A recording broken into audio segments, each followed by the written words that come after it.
தந்தை மகன் தூய ஆவியாரின் பெயராலே ஆமென். மூவிலை ஜெபம். ஆண்டவருடைய தூதர் மரியாவுக்கு தூதுரைத்தார். மரியா தூய பெற்றார். அருள் நிறைந்த மரியே வாழ்க, ஆண்டவர் உம்முடனே, பெண்களுக்குள் ஆசி பெற்றவர் நீரே. உம்முடைய திருவேற்றுங்கனியாகிய இயேசுவும் ஆசி பெற்றவரே. புனித மரியே, இறைவனின் தாயே, பாவிகளாயிருக்கிற எங்களுக்காக இப்பொழுதும் எங்கள் இறப்பின் வேளையிலும் வேண்டிக் கொள்ளும். ஆமென். இதோ ஆண்டவருடைய அடிமை, சொற்படி எனக்கு ஆகட்டும். அருள் நிறைந்த மரியே வாழ்க, ஆண்டவர் உம்முடனே, பெண்களுக்குள் ஆசி பெற்றவர் நீரே. உம்முடைய திருவேற்றுங்கனியாகிய இயேசுவும் ஆசி பெற்றவரே. புனித மரியே, இறைவனின் தாயே, பாவிகளாயிருக்கிற எங்களுக்காக இப்பொழுதும் எங்கள் இறப்பின் வேளையிலும் வேண்டிக் கொள்ளும். ஆமென். வாக்கு மனிதனானார், நம்மிடையே குடிகொண்டார். அருள் நிறைந்த மரியே வாழ்க, ஆண்டவர் உம்முடனே, பெண்களுக்குள் ஆசி பெற்றவர் நீரே. உம்முடைய திருவேற்றுங்கனியாகிய இயேசுவும் ஆசி பெற்றவரே. புனித மரியே, இறைவனின் தாயே, பாவிகளாயிருக்கிற எங்களுக்காக இப்பொழுதும் எங்கள் இறப்பின் வேளையிலும் வேண்டிக் கொள்ளும். ஆமென். கிறிஸ்துவின் வாக்குறுதிகளுக்கு நாங்கள் தகுதி பெறும்படி இறைவனின் தூய அன்னையே எங்களுக்காக வேண்டிக் கொள்ளும். மன்றாடுவோமாக. இறைவா, உம் திருமகன் மனிதரானதை உம்முடைய வானதூதர் வழியாக நாங்கள் அறிந்திருக்கிறோம். அவருடைய பாடுகளினாலும் இறப்பினாலும் நாங்கள் உயிர்ப்பின் மாட்சி பெற உமது அருளை பொழிவீராக. எங்கள் ஆண்டவராகிய இயேசு கிறிஸ்து வழியாக உம்மை மன்றாடுகிறோம். ஆமேன்.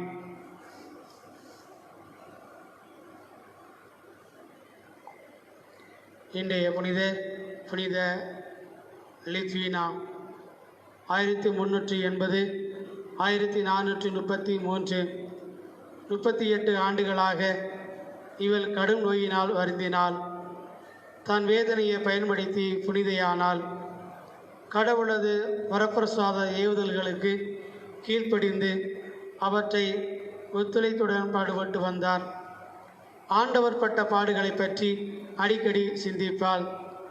தான் படும் வேதனைகளை இயேசுபட்ட வேதனைகளோடு ஒப்பு கொடுப்பாள். இவ்விதம் பாவிகளை மனந்திருப்பினாள். இறைவனது சித்தத்தை அனைத்திலும் கண்ட நோயையும் நோவாவையும் நிர்பாக்கியங்களையும் பொறுமையுடன் மகிழ்ந்து கொண்டார். குழந்தை பருவத்தில் இவளுக்கு பயங்கர நோய் வந்தது. சுகம் பெற பின் அழகியாக விளம்பினாள். பெற்றோருக்கு உடனே கீழ்ப்படிந்து பக்தியோடு இருந்தாள். மாதா மீது அதிக பக்தி இருந்தது. ஒரு பெண் கவனமின்றி இவள் மீது பாய்ந்தாள். இவள் கீழே விழ எலும்புகள் முறிந்தன. அதிலிருந்து இவளை குணப்படுத்த முடியவில்லை. உடலில் கொடிய புண் ஏற்பட்டது. இவள் சொல்ல முடியாத வேதனைப்பட்டாள். அடிக்கடி முறையிடுவாள், எரிச்சல் படுவாள். ஒவ்வொரு நாளும் ஆண்டவர் பட்ட பாடுகளை சிந்தித்து வருவதாக இவ்விதம் செய்து வந்தாள். உனது துயர மகிழ்ச்சியாய் மாறும் என்று இவளை பார்க்க வந்த ஒரு புனித குரு கூறினார்.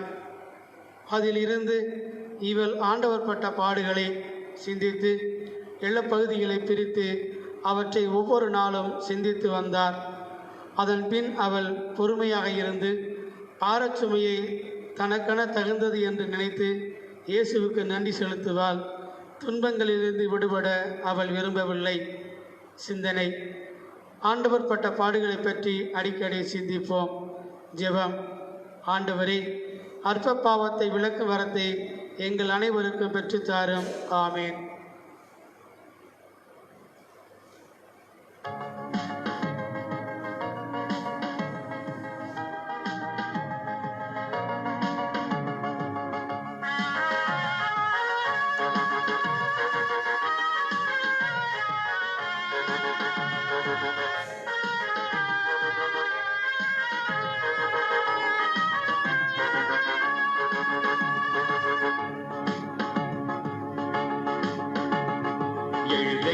மக்களே, சிலுவை பலியில் இணைந்திடு, செம்மறி போன்ற இயேசுவில் இணைந்து செம்மையை வாழ்வை அமைத்திடு.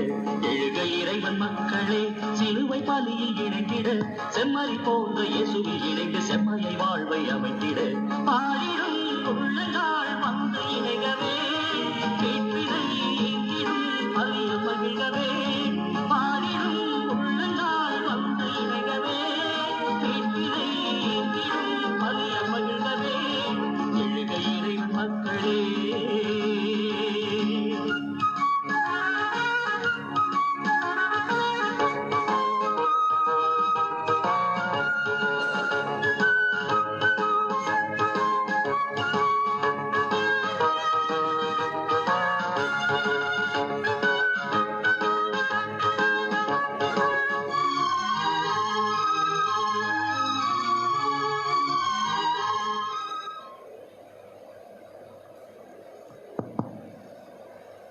இதோ கடவுள் எனக்கு துணைவராயிருக்கிறார்.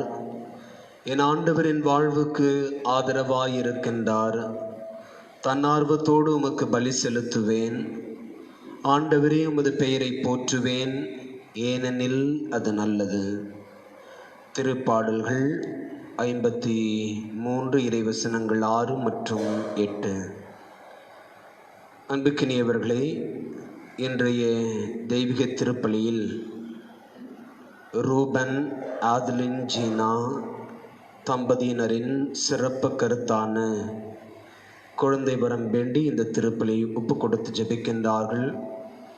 ஆண்டவர் அவர்களுடைய உள்ளத்தின் ஏக்கத்திற்கு கருணை பொழிந்து ஆசீர்வதிக்க வேண்டுமாய் இந்த திருப்பலியிலே ஜெபிப்போம். மேலும் செலின் குடும்பத்தினர் நன்றி திருப்பலியாகவும் அமெரிக்க வாழ் திருவாளர் சுனில், திருமதி ஷிபா சுனில் குடும்பத்தினர் தங்களுடைய சிறப்பு கருத்துக்கள் நிறைவேற வேண்டுதல் திருப்பலியாகவும் இத்திருப்பலியை ஒப்பு கொடுத்து ஜெபிக்கின்றார்கள். இவர்களுக்காக இந்த திருப்பலியிலே நாம் மன்றாடுவோம். தந்தை, மகன், தூய ஆவியாரின் பெயராலே ஆமென். நம் தந்தையாகிய கடவுளிடமிருந்தும் ஆண்டவராகிய இயேசு கிறிஸ்துவிடமிருந்தும் அருளும் அமைதியும் உங்கள் அனைவரோடும் என்றும் இருப்பதாக. உம் ஆன்மாவோடும் இருப்பதாக. இறையேசுவில் அன்புக்குரியவர்களே, வாரத்தின் வெள்ளிக்கிழமை நம் குடும்பங்களை எல்லாம் இயேசுவின் பரிசுத்த திரு இருதயத்திற்கு ஒப்பு கொடுக்கின்ற நாளும் கூட.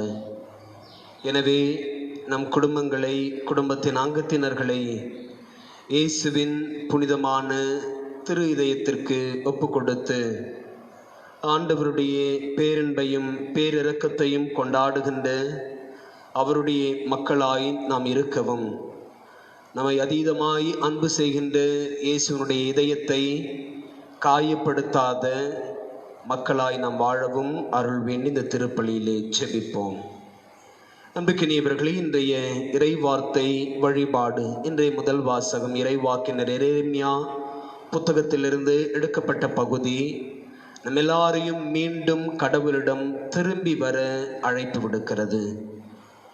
கடவுளுடைய திருப்பிரசன்னத்திலிருந்து, அவருடைய பார்வையிலிருந்து தங்களை விலக்கி கொண்ட இஸ்ரவேல் மக்களுக்கு மீண்டும் தம்முடைய இறைவாக்கினர் வழியாய் ஆண்டவர் செய்தியை சொல்லுகின்றார். என் மக்களை மீண்டும் என்னிடம் திரும்பி வரும்படி அழைப்பு கொடு. அவர்களை வழிநடத்த நல்ல ஆயர்களை கொடுப்பேன். அவர்களை என் விருப்பத்திற்கு ஏற்ப வழி நடத்துவார்கள்.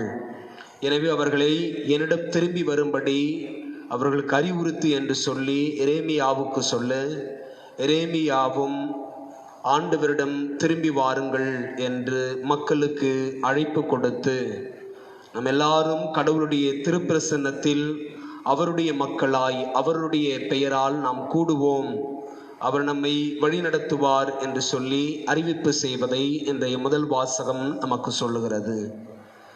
இன்று குறிப்பாக நாம் எதிர்கொண்டிருக்கின்ற இந்த மாபெரும் நோய் தொற்று காலத்தில் கடவுள் நமக்கு அதிகமாய் அறிவுறுத்தக்கூடிய செய்தியாய் இதைத்தான் நான் பார்க்கின்றேன்.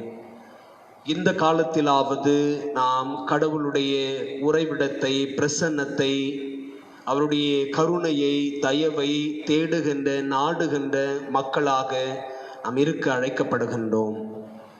எனவே அதற்கான அருள் வேண்டி இந்த திருப்பலியிலே நாம் ஜெபிப்போம். இன்றைய நற்செய்தி கடந்த 2 வாரங்களுக்கு மேலாக நாம் தியானித்து கொண்டிருக்கின்ற பகுதி விதைகள் பற்றிய உவமை, விதைப்பவர் குறித்த உவமை. இதைத்தான் இன்றைய நற்செய்தியிலும் நாம் வாசிக்கிறோம். விதைப்பவர் பற்றிய உவமை.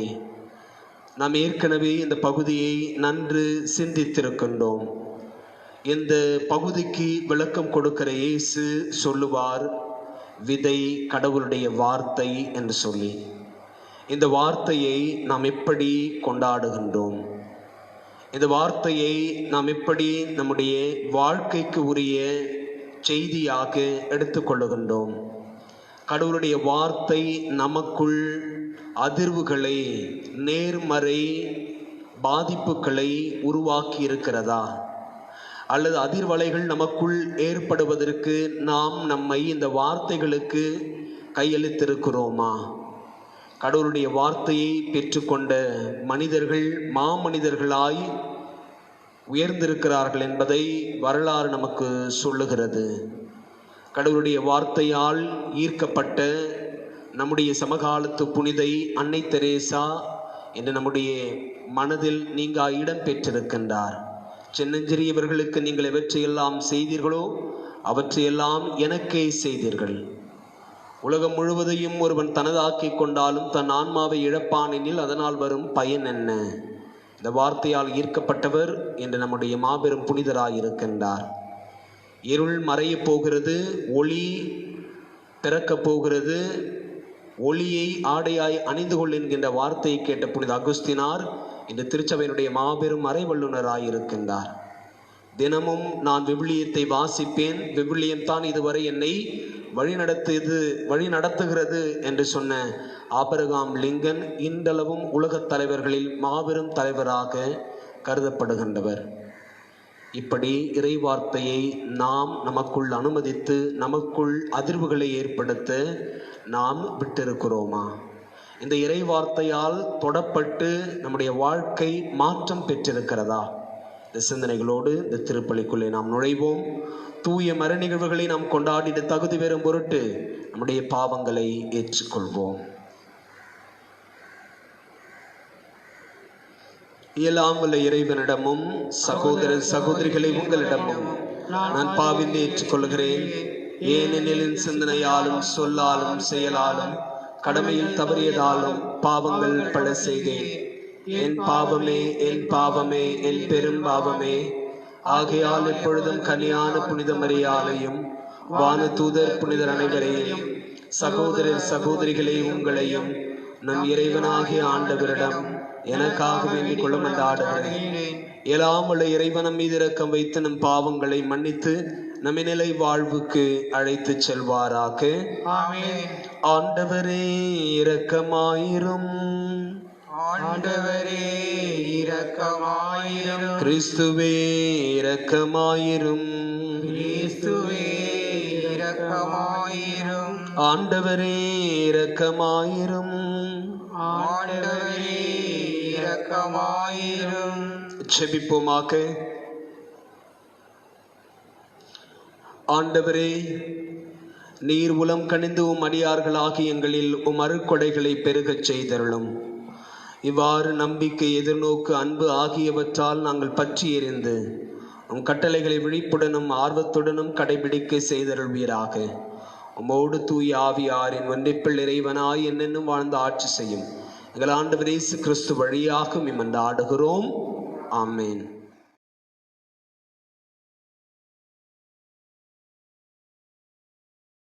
முதல் வாசகம்.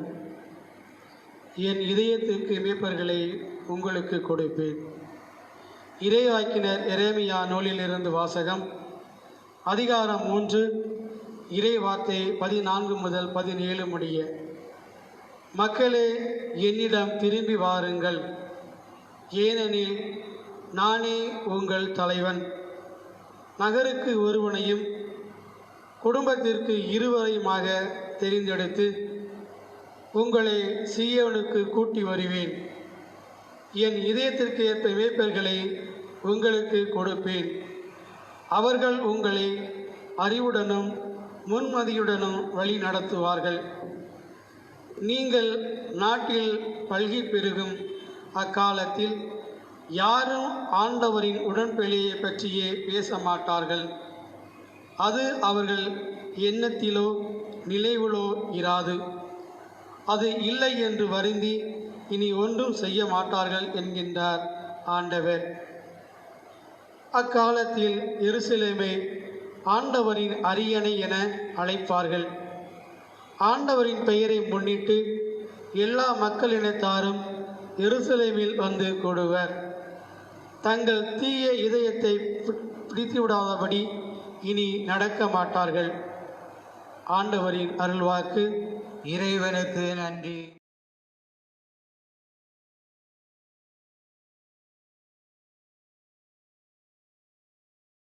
உங்கள் பதில். ஆண்டவர் தம் மந்தையை காப்பது போல் ஆண்டவர் நம்மை காத்திடுவார். ஆயத்த மந்தையை காப்பது போல் ஆண்டவர் நம்மை காத்திடுவார். மக்கள் இனத்தாரே, ஆண்டவரின் வாக்கை கேளுங்கள். தொலைவில் உள்ள கடலோர பகுதிகளில் அதை அறிவியுங்கள். இஸ்ரேலை சிதறடித்தவரே, அதை கூட்டி சேர்ப்பார். ஆயத்த மந்தையை காப்பது போல் அதை காப்பார் என்று சொல்லுங்கள். பல்லவி. ஆயத்த மந்தையை காப்பது போல் ஆண்டவர் நம்மை காத்திடுவார். யாக்கோப்பை ஆண்டவர் மீட்பார். அவனிலும் வலியவன் கையினின்று அவனை விடுவிப்பார்.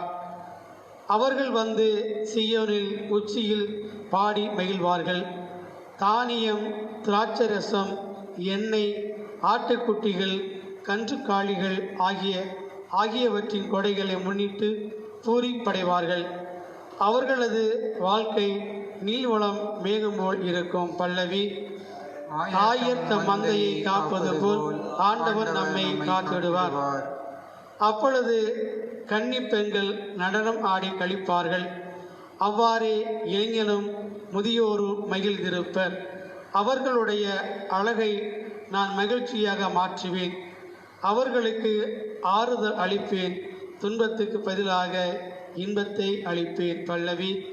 ஆயத்த மந்தையை காப்பது போல் ஆண்டவர் நம்மை காத்திடுவார்.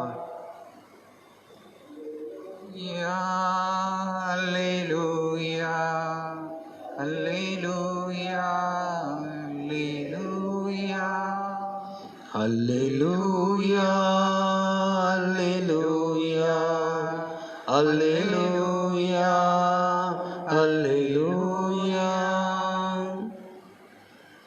சீரிய நல்வுள்ளத்தோடு வார்த்தையை கேட்டு அதை காத்து மன உறுதியுடன் பலன் தருகிறவர் பேறு பெற்றோர். அல்லேலூயா, அல்லேலூயா, அல்லேலூயா, அல்லேலூயா. ஆண்டவர் உங்களோடு இருப்பாராக. ஆன்மாவோடும் இருப்பதாக. புனித மத்தேயு எழுதிய தூய நற்செய்தியிலிருந்து வாசகம். ஆண்டவரே, மாட்சி உமக்கு.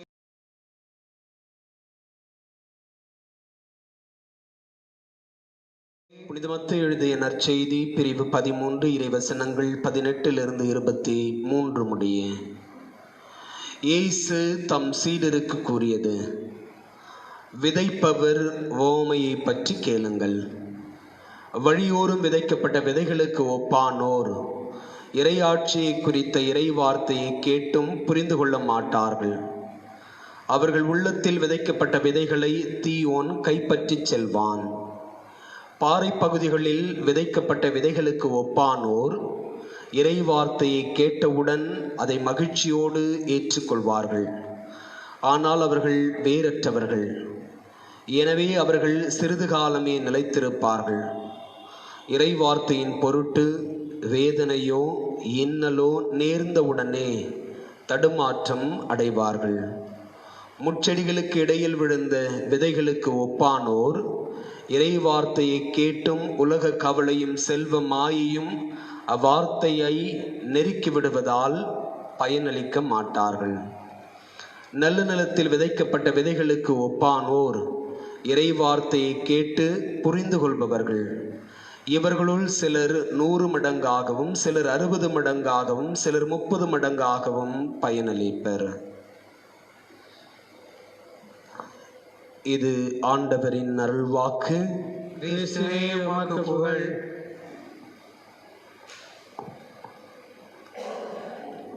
சீரிய உள்ளத்தோடு வார்த்தையை கேட்டு அதை காத்து மன உறுதியுடன் பலன் தருகிறவர் பேறு பெற்றோர். புனித லூக்கா எழுதிய நற்செய்தி 8ஆம் அதிகாரம் 15வது இறைவசனம். இயேசுவில் அன்புக்குரியவர்களே, அமெரிக்கா நாட்டினுடைய வரலாற்று பக்கங்கள் இன்றளவும் நினைவு கூறுகின்ற மாபெரும் ஆளுமை ஆபிரகாம் லிங்கன் என்று சொன்னால் அது மிகையாகாது. ஆப்பிரிக்க அமெரிக்க இனத்தவரான இவர் வாழ்ந்த பொழுது கருப்பினத்தவர் என்று சொல்லி முத்திரை குத்தப்பட்ட இவர் அமெரிக்காவினுடைய ஜனாதிபதியாக பதவி ஏற்றுக்கொண்ட பிறகு தன்னுடைய தேசத்தை மிக அழகாய் கட்டமைத்தார். எல்லா துறைகளிலும் வளர்ச்சியை காணும்படி தேசத்தை கட்டியெழுப்பினார். இவருடைய ஆட்சியின் பொழுது நிறவெறிக்கு எதிரான எல்லா செயல்களும் மிக கடுமையாக எதிர்க்கப்பட்டது. எல்லாரும் ஓரினம், எல்லாரும் வாழ தகுதியுடையவர் என்கின்ற நிலையை உருவாக்கிட முனைந்திட்டார். அவருடைய ஆட்சியை அமெரிக்க வாழ் மக்கள் பெரிதும் விரும்பினார்கள். அவர் அமெரிக்க ஆப்பிரிக்க கருப்பினத்தை சார்ந்தவராயினும் பெரும்பாலான வெள்ளை நிறத்தவரும் அவருடைய ஆட்சியை, அவருடைய அட்மினிஸ்ட்ரேஷனை ஏற்றுக்கொண்டார்கள். எனவே தான் அமெரிக்காவினுடைய மிகச்சிறந்த ஆளுமைகளில் ஒருவராக இன்றளவும் கருதப்படுகின்றார் ஆபிரகாம் லிங்கன். இவருடைய இந்த மாபெரும் வழி நடத்துதலை கண்டு ஆச்சரியப்பட்ட அநேகர் இவரிடத்தில் வந்து கேட்பதுண்டு, எப்படி உங்களால் நல்ல ஆட்சியை கொடுக்க முடிகிறது? எப்படி உங்களால் மக்களை மிக அழகாக வழிநடத்த முடிகிறது?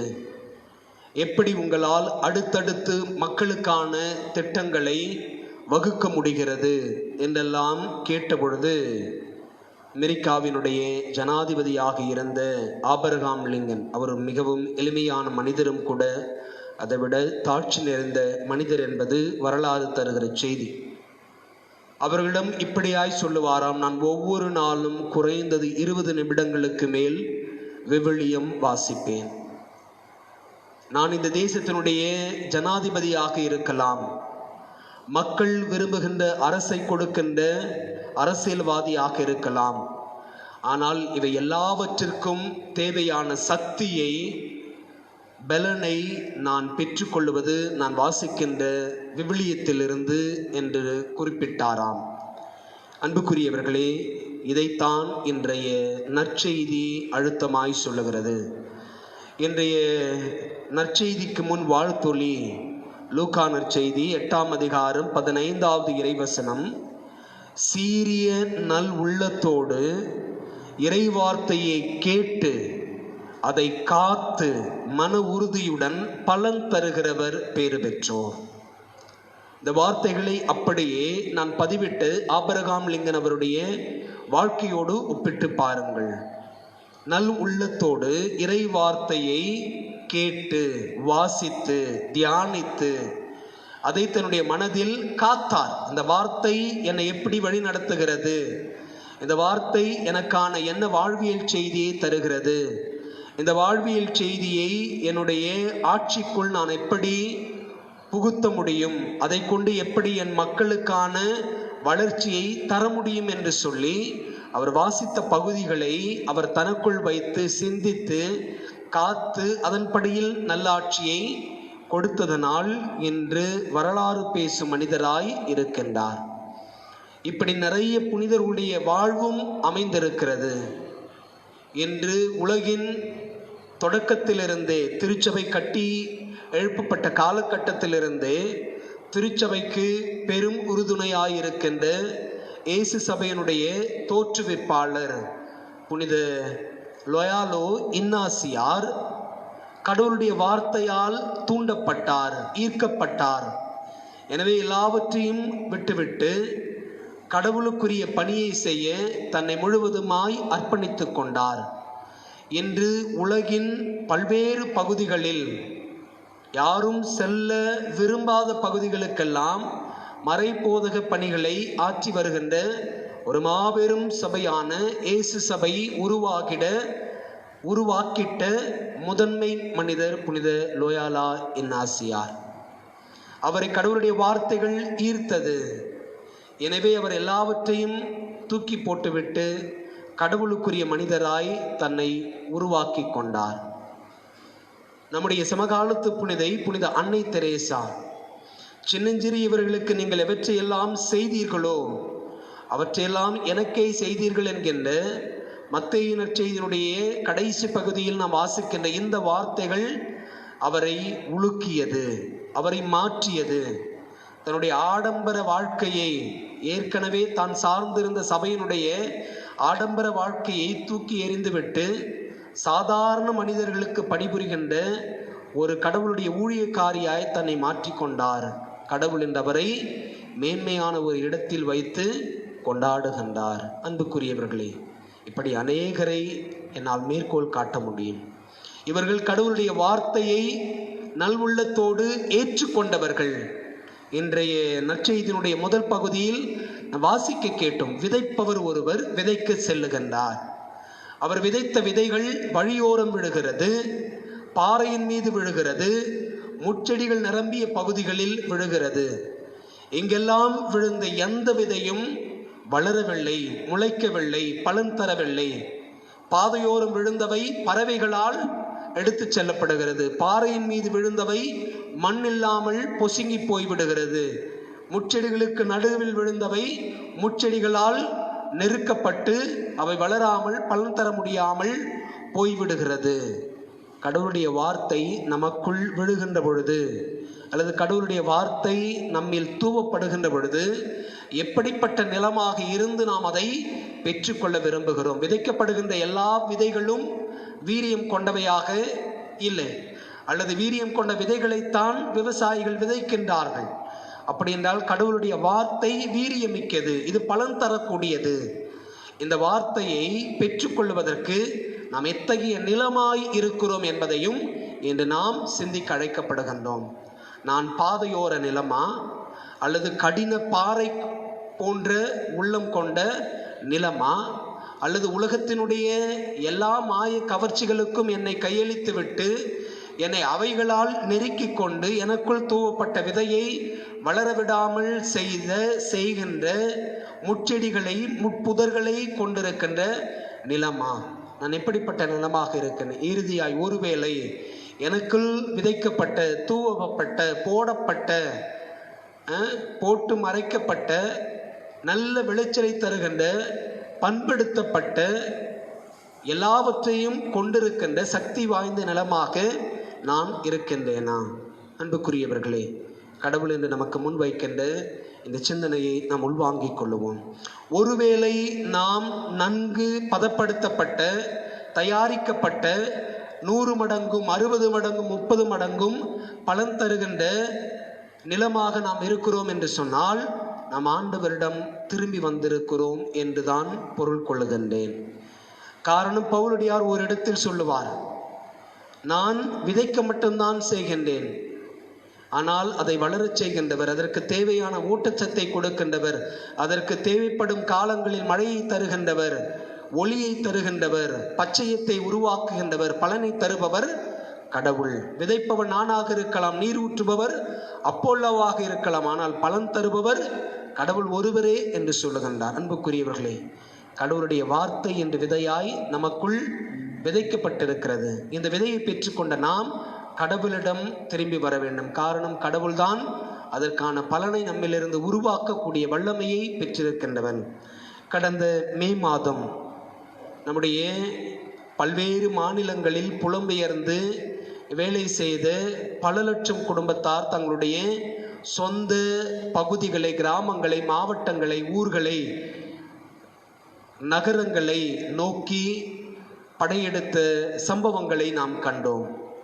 அதில் நம்மை மிகவும் வியக்க வைத்தது 11 வயது நிரம்பிய ஒரு சிறு பிள்ளை, பெண் பிள்ளை, சுமார் 1200 கிலோமீட்டர் கொண்ட அளவை தன்னுடைய பார்வையற்ற தாயையும், கால் முறிவோடு துன்பப்பட்ட தன்னுடைய தந்தையும் 3 சக்கர மிதிவண்டியில் வைத்து, இன்னைக்கு நம்ம ஊரில் சொன்னால் மீன்பாடி வண்டி, அதில் வைத்து வாரணாசியிலிருந்து பீகார் வரை சைக்கிளிலேயே அவர்களை அமர வைத்து தங்களுடைய சொந்த ஊருக்கு திரும்பி சென்ற அந்த நிகழ்வு சமூக ஊடகங்களில் பல லட்சம் மக்களால் பார்க்கப்பட்டது.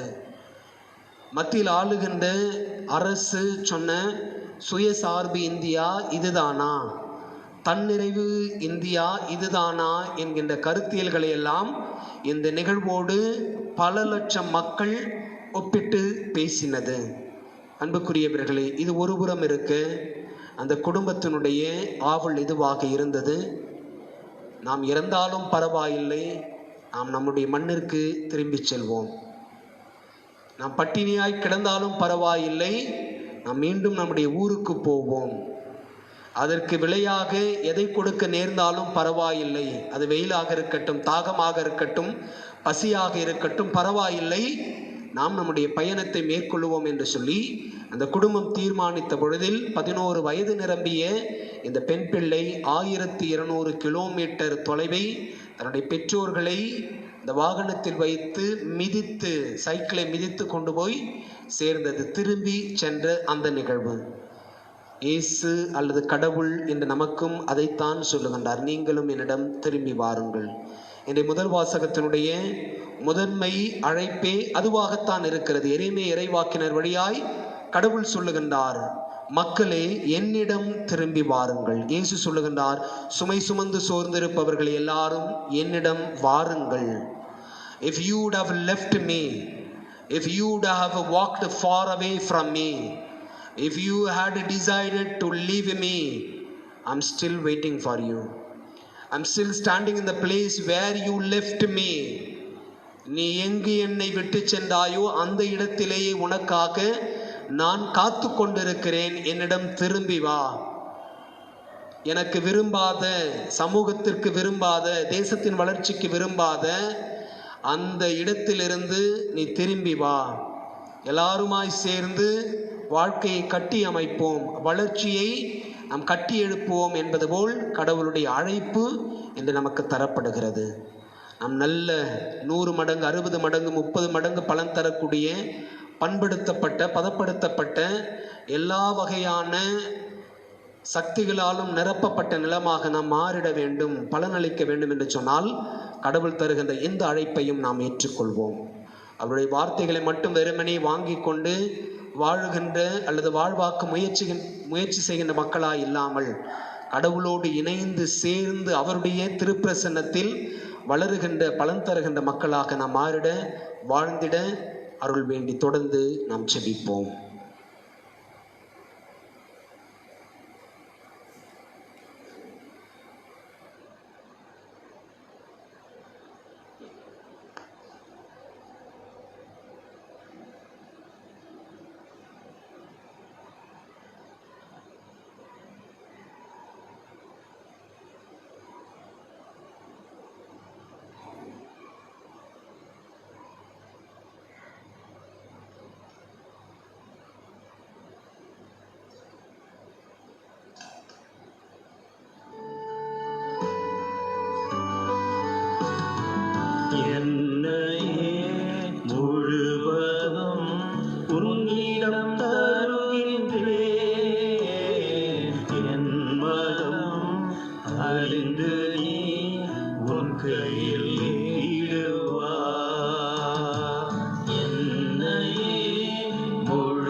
சகோதர சகோதரிகளை, என்னுடையதும் உங்களுடையதுமான இந்த தெய்வீக திருப்பலி எல்லாம் உள்ள தந்தையாகிய இறைவனுக்கு ஏற்றதாகும்படி செபியுங்கள். ஆண்டவர் தன் பெயரை புகழ்ச்சிக்காகவும் மாட்சிக்காகவும் நமது நன்மைக்காகவும் புனித திரு அவையின் அனைத்து நலனுக்காகவும் உமது கையிலிருந்து பலி ஏற்றுக் கொள்வாராக. இறைவா, பழைய ஏற்பாட்டு பல்வேறு பலிகள் உம் திருமகனின் நிறைவான ஒரே பலியில் முழுமை பெறச் செய்தீர். ஆபேலின் காணிக்கைகள் மீது ஆசி வழங்கி புனிதப்படுத்தியது போல உமது மாட்சியின் மேன்மைக்காக இறைப்பற்றுள்ள உம் அடியார்கள் ஒவ்வொருவரும் செலுத்தும் பலியை ஏற்று அது அனைவரின் மீட்புக்கும் பயன்பட செய்தருள்வீராக. எங்கள் ஆண்டவர் இயேசு கிறிஸ்து வழியாக மன்றாடுகிறோம். ஆண்டவர் உங்களோடு இருப்பாராக. இதயங்களை மேலே எழுப்புங்கள். நம் இறைவனாகிய ஆண்டவருக்கு நன்றி கூறுவோம்.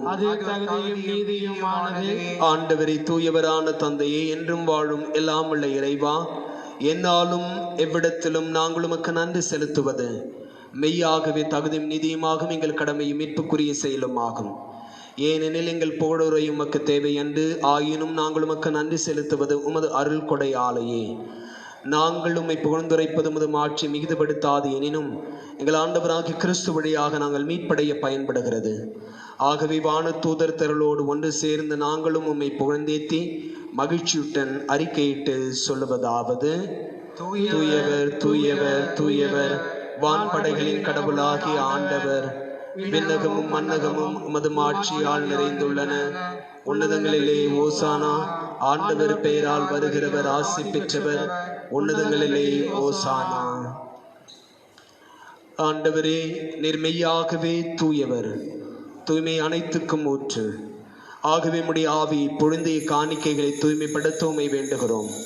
இவ்வாறு எங்கள் ஆண்டவர் இயேசு கிறிஸ்துவின் உடலும் இரத்தமுமாக எங்களுக்கு இவை மாறுவனவாக.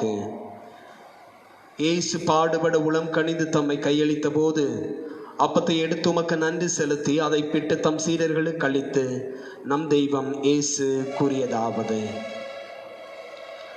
அனைவரும் இதிலிருந்து பெற்று உண்ணுங்கள், ஏனெனில் இது புதிய நிலையான உடன்படிக்கை.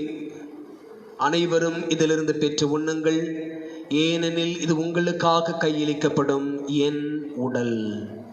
எங்களுக்காக பலியான இயேசுவை நாங்கள் உம்மை ஆராதிக்கிறோம்.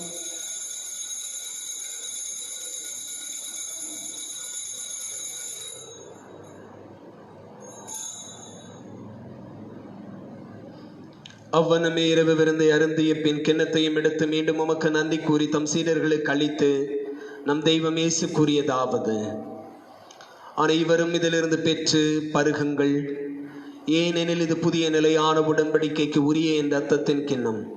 இது பாவ மன்னிப்புக்கென்று உங்களுக்காகவும் பலருக்காகவும் சிந்தப்படும். இதை என் நினைவாக செய்யுங்கள். எங்களுக்காக பலியான இயேசுவை நாங்கள் உம்மை ஆராதிக்கிறோம்.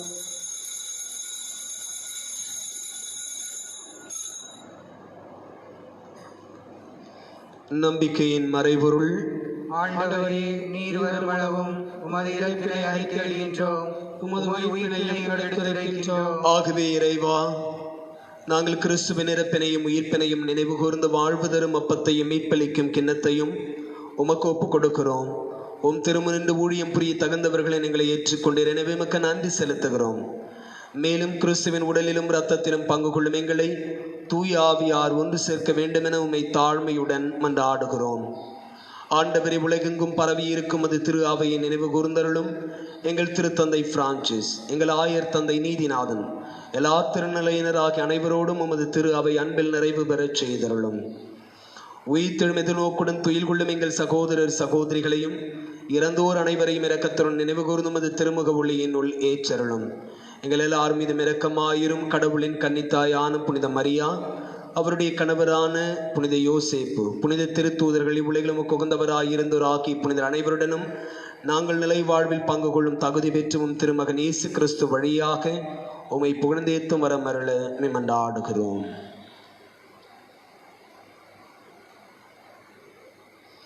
இவர் வழியாக இவரோடு இவரில் எல்லாம் உள்ள இறைவனாகிய தந்தையே, தூய ஆவியாரின் ஒன்றிப்பில் எல்லா புகழும் ஆட்சியும் என்று நமக்கு உரியதே. சீரிய உள்ளத்தோடு கடவுளுடைய வார்த்தையை ஏற்று அதை காத்து மிகுந்த பலனளிக்கின்ற மக்களாய் நாம் வாழ அருள் வேண்டி கரம் விரித்து ஜெபிப்போம். விண்ணுலகில் இருக்கிற எங்கள் தந்தையே, உமது பெயர் தூயதென போற்ற பெறுக. உமது ஆட்சி வருக. உமது திருவுளம் விண்ணுலகில் நிறைவேறுவது போல மண்ணுலகிலும் நிறைவேறுக.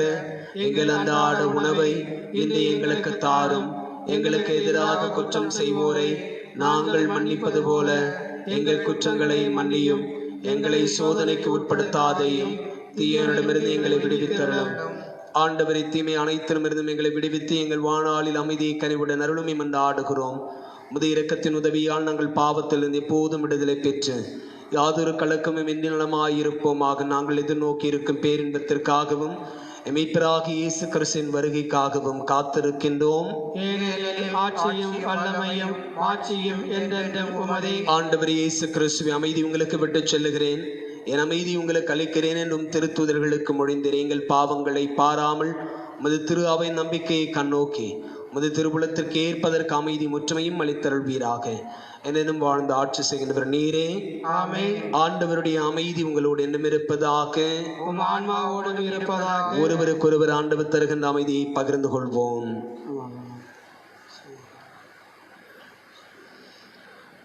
உலகின் பாவங்களை போக்கும் இறைவனின் செம்மறியே, எங்கள் மேல் இரக்கமாயிரம். உலகின் பாவங்களை போக்கும் இறைவனின் செம்மறியே, எங்கள் மேல் இரக்கமாயிரும். உலகின் பாவங்களை போக்கும் இறைவனின் செம்மறியே, எங்களுக்கு அமைதியை அளித்தருளும்.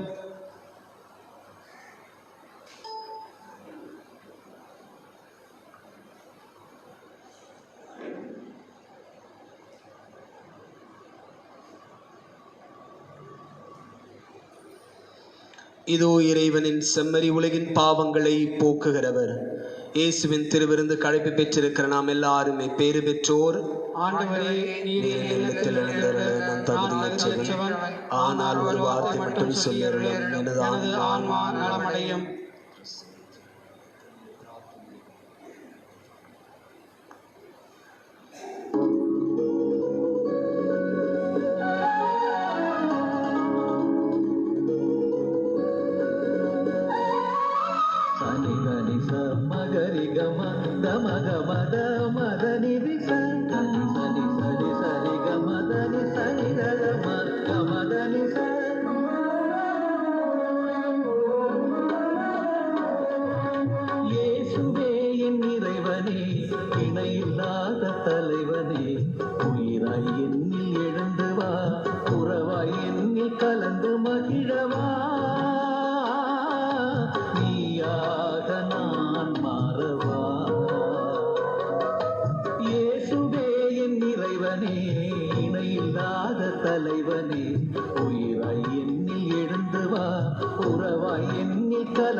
திருவிருந்து பல்லவி. இரக்கமும் அருளும் உடையவர் ஆண்டவர், தம் வியத்தகு செயல்களை நினைவில் நிலைக்கச் செய்துள்ளார். அவர் தமக்கு அஞ்சு நடப்போருக்கு உணவளித்தார். திருப்பாடல்கள் 110 இறைவசனங்கள் 4 மற்றும் 5. மன்றாடுவோமாக. ஆண்டவரே, விண்ணக மறை நிகழ்வுகளால் நீர் நிறைவு செய்தவும் மக்களுடன் கனிவாய் தங்கியிருக்கவும் வேண்டுகிறோம். பழைய நிலையிலிருந்து வாழ்வின் புதிய நிலைக்கு நாங்கள் கடந்து செல்ல செய்வீராக. எங்கள் ஆண்டவர் இயேசு கிறிஸ்து வழியாக மன்றாடுகிறோம். ஆமென். ஆண்டவர் உங்களோடு இருப்பாராக. உம் ஆன்மாவோடும் இருப்பதாக. எல்லாம் வல்ல இறைவன் தந்தை, மகன், தூய ஆவியார் உங்கள் எல்லாரையும் ஆசீர்வதிப்பாராக. ஆமென். சென்று வாருங்கள், திருப்பலி நிறைவுற்றது. இறைவனுக்கு நன்றி.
கடமை